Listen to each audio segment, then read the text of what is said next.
Parfois, on décide d'aller se promener dans les bois. Parfois, on travaille tard et on rentre chez soi en voiture de nuit. La plupart du temps, tout est paisible autour de nous. Mais parfois, le destin nous impose l'impensable. Et si les apparitions du Dogman n'étaient pas le fruit du hasard? Et si, derrière chaque témoignage, chaque rencontre, il existait une logique, un territoire? Aujourd'hui, nous allons explorer une carte d'observation du phénomène Dogman en France. Une carte qui révèle des schémas troublants, des zones cohérentes et peut-être la trace de plusieurs spécimens habitant sur notre territoire.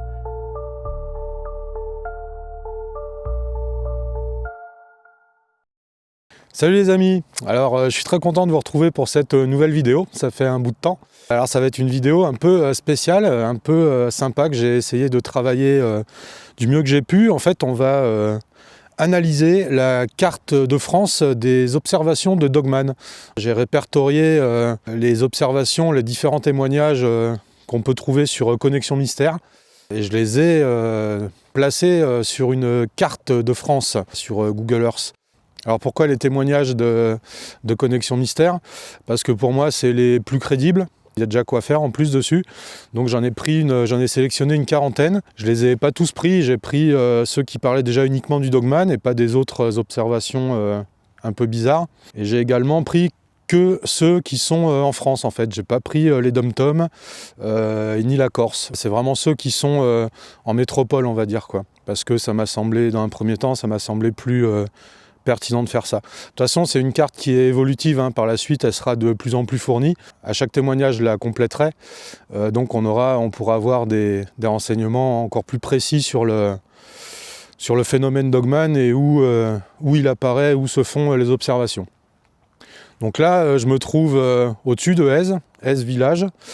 C'est le parc communal d'Èze, je crois. C'est un grand parc, c'est super cool ici, c'est calme, hein. Il y a un astrorama juste au-dessus là-bas. Je voulais y aller, mais en fait, il y a pas mal de monde, donc je vais éviter ça. Alors, je me fais attaquer par les moustiques.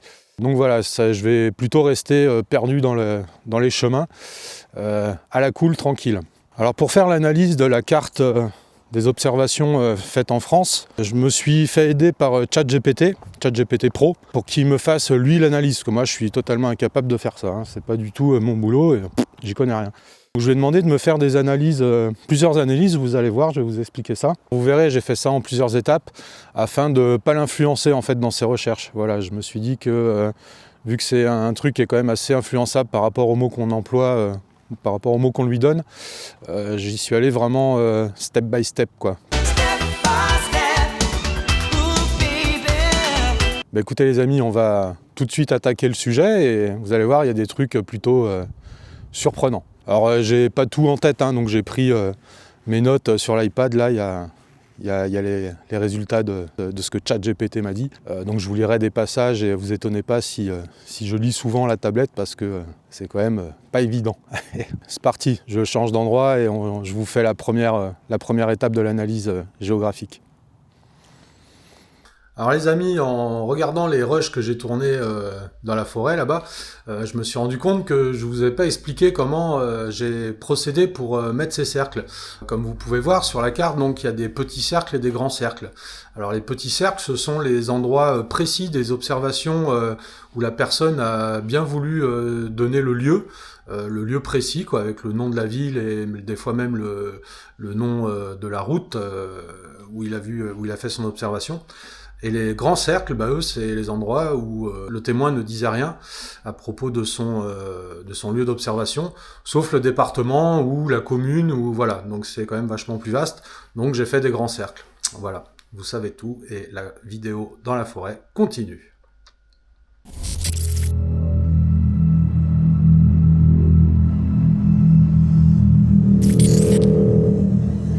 Alors voilà, je viens de me croûter, je me suis bien fait mal à la jambe.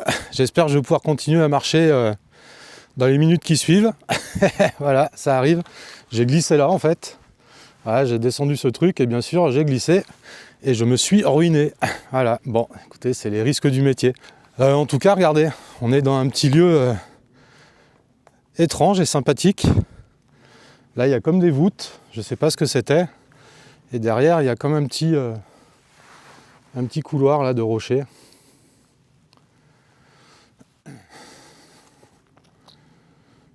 Voilà, ça devait être une ancienne construction, parce que regardez, putain, j'ai mal à la jambe. Waouh, je me suis explosé. Regardez. Vous voyez, c'est marrant là. C'est tout recouvert par la nature. C'est bizarre. Ah oui, effectivement, il y a des anciennes constructions ici. Regardez. Là, je me suis explosé la cuisse et la jambe. Ah, ça fait pas du bien. Bon, c'est pas grave, c'est la vieillesse. Bon, le coin là me plaît bien, c'est sympa, c'est très atypique. Je vais vous présenter les analyses de ChatGPT ici. Allez, c'est parti.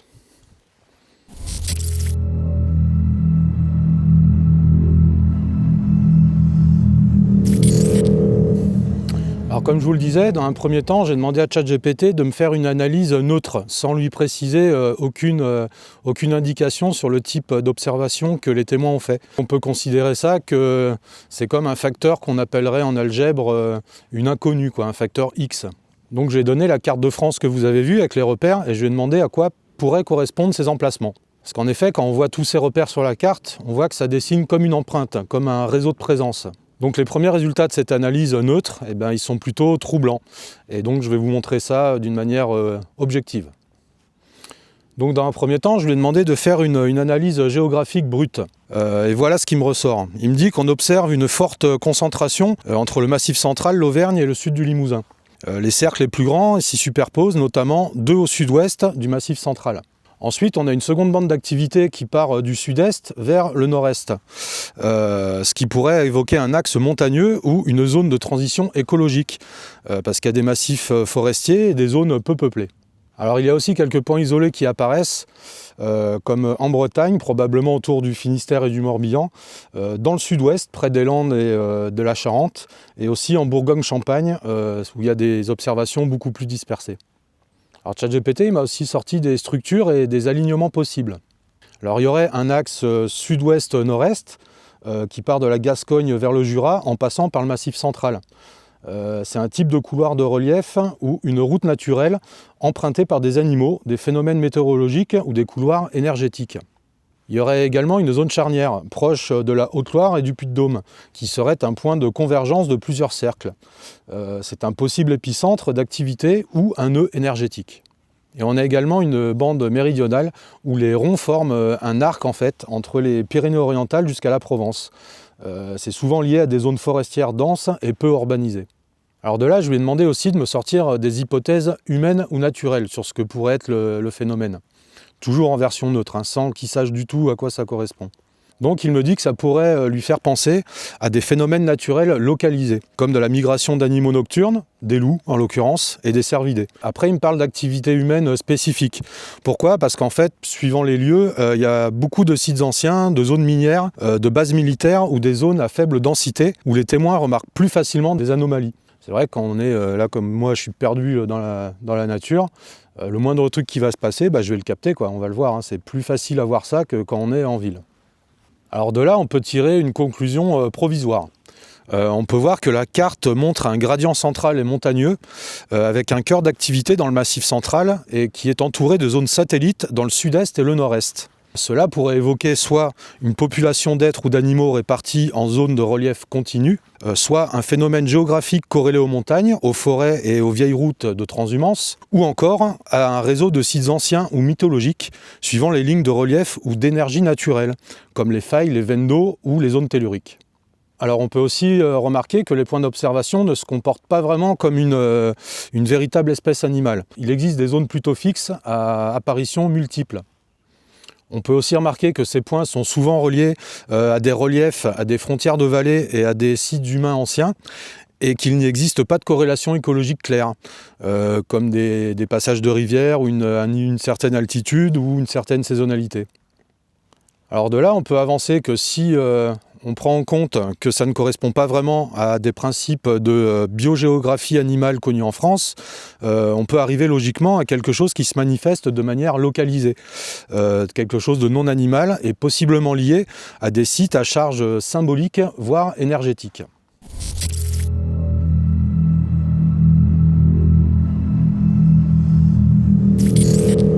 Alors pour cette seconde analyse, on va avancer un peu et on va sortir ChatGPT du brouillard. Alors maintenant, je lui ai demandé que toutes les observations présentes sur la carte sont des observations d'animaux. Voilà, c'est le facteur supplémentaire qu'il va devoir prendre en compte. Mais je ne lui précise pas quel animal, voilà, ça reste vague. On va lui dire que c'est des animaux. Et lui, il va nous dire ce qu'il en pense. Alors je vous lis ce qu'il me répond. La répartition des observations sur la carte forme une diagonale naturelle reliant les Alpes au sud-ouest de la France, traversant le Massif central. C'est un axe qui correspond aux principaux corridors écologiques des grands mammifères. Les zones les plus denses en signalement coïncident avec les territoires connus du loup gris, du cerf-élaphe et du sanglier, tandis que les régions périphériques, comme le Jura, les Pyrénées ou l'Ouest, présentent des espèces caractéristiques de leur biotope, comme le lynx, l'ours ou le renard. Les témoignages situés dans les zones rurales et forestières sont donc très probablement liés à une faune locale nocturne, comme le loup, les cervidés, le sanglier ou même des chiens errants. Et ça ne nécessite aucune hypothèse extraordinaire. Alors dans l'ensemble, la carte illustre fidèlement les dynamiques animales connues de notre territoire. Ça relève des concentrations cohérentes avec les habitats naturels et les zones de dispersion des grands prédateurs en France. Alors voilà, on parle de grands prédateurs en France, comme le loup, l'ours ou le lynx. Et franchement, moi, j'aime bien parce qu'on se rapproche vraiment de notre phénomène et de notre bestiole.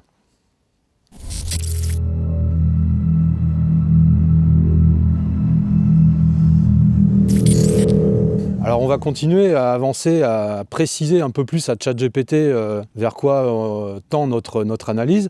Et là, je vais lui préciser qu'en fait, ces observations, elles sont liées à des observations étranges, troublantes, que les témoins ont eu peur et que ça pourrait être des observations paranormales. Donc il nous dit que si on ne prend pas en compte le fait que ça pourrait être de simples animaux et que l'on remplace les animaux par un phénomène étrange, voire paranormal, alors le modèle biologique s'effondre. Pourquoi ? Parce qu'il y a une incohérence spatiale. Le modèle hallucinatoire isolé ne tient pas non plus, car c'est des cas multi-témoins. Il reste donc des manifestations isolées et localisées, ce qui renvoie forcément vers un phénomène lié à un lieu. Et donc il découle de tout cela, toujours selon ChatGPT, il découle deux théories. La première est la plus plausible géographiquement parlant, est celle d'entités spirituelles, comme les djinns, les esprits des lieux ou les gardiens des forêts. Alors pourquoi il me dit ça ? Parce qu'apparemment les concentrations coïncident avec des zones de cultes anciens, comme des croisements de chapelles, des menhirs, des anciens cimetières. Il nous dit aussi que certaines zones de la carte suivent des lignes telluriques et des vallées symboliques, qui ont souvent été des points d'ancrage spirituels. Et il me dit que si les descriptions des témoins semblent anormales, alors elles collent parfaitement à un phénomène de manifestation plus qu'à un comportement animal. La seconde théorie serait celle d'un archétype symbolique, d'une réactivation culturelle. Alors en effet, ces mythes pourraient coller parfaitement à ces régions qui sont chargées d'histoire et de légendes. Il me dit aussi que les récits modernes peuvent réactiver les images anciennes, comme celles des loups-garous, des gardiens des lieux, des moines damnés, ce qui entretient le phénomène. Alors vous voyez, là il me parle de moines damnés. Alors ça c'est bizarre parce que c'est vrai qu'on a souvent eu, il y a eu plusieurs cas où quand il y a eu une observation de dogman, ou alors ça précédait l'observation ou ça la suivait, plusieurs personnes ont vu ces fameux moines encapuchonnés là, avec des capuches pointues. On ne voyait pas leur corps, on ne voyait pas leur visage, et dans leur déplacement, on a l'impression qu'ils flottaient au-dessus du sol, en fait, qu'ils avançaient, on ne les voyait pas marcher. C'était vraiment une sensation de flottement. Donc c'est quand même étrange qu'il me parle de ça. Peut-être lui, il fait un peu le rapprochement. Alors il explique aussi que ces facteurs n'expliquent pas le phénomène, mais par contre il est nourri symboliquement parce qu'ils agissent comme un catalyseur social plutôt qu'une cause physique. On peut aussi préciser que ce type de distribution spatiale, en géographie des phénomènes paranormaux, ils ont un nom, et ça s'appelle un pattern de hotspot énergétique. Je sais pas vous, mais moi j'aime bien l'idée.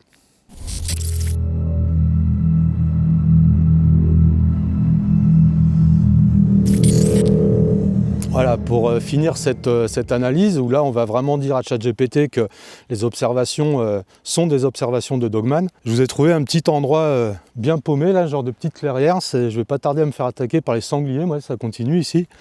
Mais voilà, c'est très, très sympathique en fait, c'est très, très cool ici, il y a des bonnes vibes.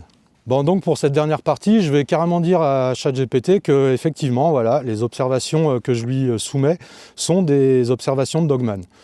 Donc on va voir ce qu'il nous dit et ce qu'il tire comme conclusion. Alors pour lui, quand il observe la carte, il y a quelque chose qui saute aux yeux. Parce que ChatGPT, il a des yeux maintenant. Non, il dit qu'il y a quelque chose qui saute aux yeux, c'est apparemment que les Dogman semblent occuper 3 grands foyers en France, comme 3 territoires naturels. Alors le premier foyer, ça serait le foyer du sud-ouest. Il se situerait entre la Charente, la Dordogne et la Haute-Vienne.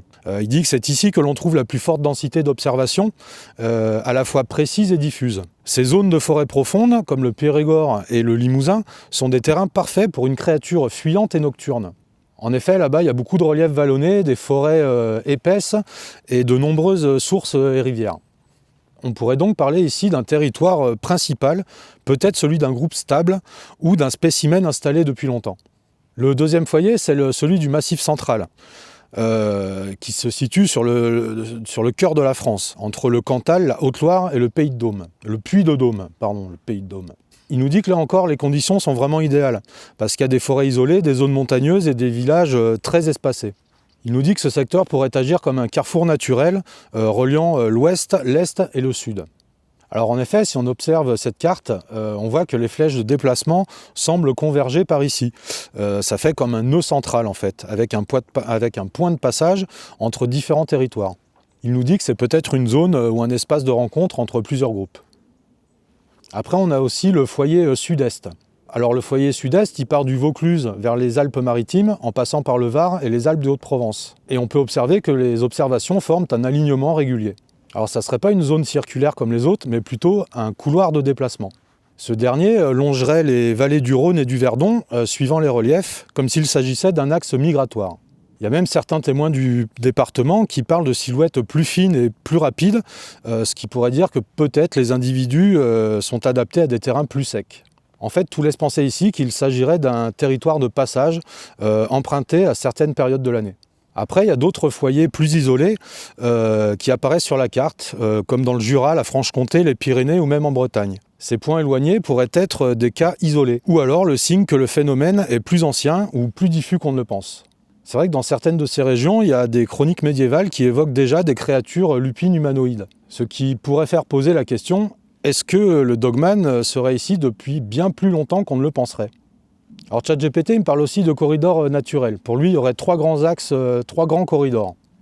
Alors il y aurait le corridor sud-ouest Massif central, le corridor Massif central sud-est et une liaison plus fine vers le Jura. On peut remarquer que ces axes suivent des lignes naturelles, comme des montagnes, des forêts ou des rivières. En fait, il n'y a rien d'aléatoire là-dedans. Et pourquoi il n'y a rien d'aléatoire là-dedans? Parce qu'en fait, ce sont les mêmes couloirs que ceux empruntés par les loups ou les grands prédateurs. Ce sont des voies écologiques anciennes. Et si on estime que les Dogman existent, en fait, ces routes seraient leur autoroute invisible. Alors pour aller un peu plus loin, je vais demander aussi qu'il essaye de me faire une analyse comportementale par rapport à tous ces repères. Alors il me dit qu'en observant ces schémas, il y a plusieurs hypothèses qui peuvent se dessiner. Il n'existerait pas un seul Dogman, mais plusieurs populations distinctes, chacune occupant son propre territoire. Il dit aussi que ces zones sont stables et cohérentes, ce qui suggère des comportements territoriaux ou sociaux. En résumé, le phénomène Dogman suit une logique animale, mais avec une intelligence de dispersion bien au-delà de celle d'un simple cryptide isolé. Alors voilà, qu'est-ce qu'elle nous révèle cette carte? Alors déjà, il faut bien être d'accord que cette carte n'est pas une preuve du phénomène Dogman. C'est pas parce qu'il y a des observations un peu partout en France, surtout dans ces 3 zones bien précises, ça prouve pas qu'il y ait vraiment des Dogman en France. Mais par contre, c'est un indice puissant, c'est un vrai outil d'observation. Et surtout, elle montre que là où les témoignages se croisent, il y a une structure qui émerge. 3 foyers, 3 territoires, reliés par des couloirs naturels. En fait, c'est comme si la France abritait un réseau vivant, mais invisible à nos yeux.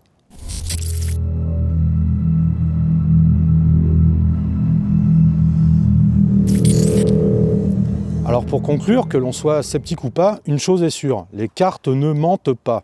En effet, derrière les points, les lignes et les cercles, se dessine un schéma que la nature n'a vraiment pas tracé au hasard.